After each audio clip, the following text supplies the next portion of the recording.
नमस्कार बच्चों। आज हम आपके लिए एक प्रेरणादायक कहानी लेकर के आए हैं जिसका शीर्षक है अपने अधिकारों की रक्षा। रामपुर गांव में एक छोटा सा परिवार रहता था। परिवार में माता पिता और उनकी एक संतान जिसका नाम रंजन था। 3 लोग रहते थे। रंजन गांव के ही विद्यालय में 12वीं तक की पढ़ाई की और आगे पढ़ाई के लिए उसे शहर जाना पड़ा। रंजन के परिवार में उसके माता पिता बहुत ही सीधे साधे थे। कोई भी उन्हें बहुत आसानी से अपने बातों में फंसाकर अपना काम करवा लेता था। रंजन के पिता के पास एक छोटी सी जमीन थी।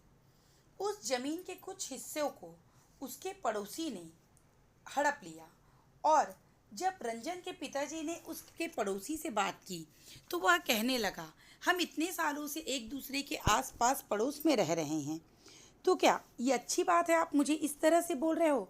मैंने तो तुम्हारी ज़मीन को हाथ तक नहीं लगाया है। क्या हम तुम्हारी ज़मीन हड़प सकते हैं? यह गलत है। ऐसा बोलकर वह उन्हें उल्टा सुनाने लगा। पड़ोस में ही रहना है और संबंध खराब ना हो, यह सोचकर रंजन के पिता शांत हो गए। अब रंजन के दूसरे पड़ोसी ने जब यह देखा तो उसके भी हौसले बढ़ गए और उसने अपनी तरफ की ज़मीन का कुछ हिस्सा भी कब्जा करके एक दीवार खड़ा कर दिया। इस प्रकार दोनों पड़ोसियों ने अपने अपनी तरफ की ज़मीन पर कब्जा कर लिया।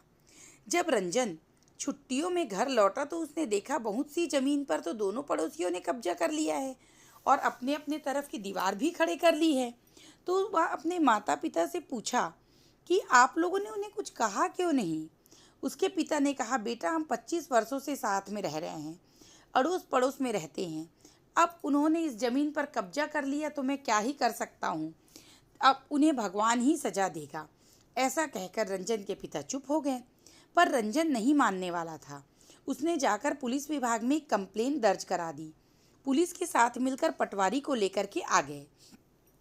अब पटवारी जब जमीन के पेपर्स के अनुसार जमीन का सीमांकन किया तो पटवारी को पता चला कि दोनों पड़ोसियों ने उनकी बहुत सी जमीन पर कब्जा कर दिया।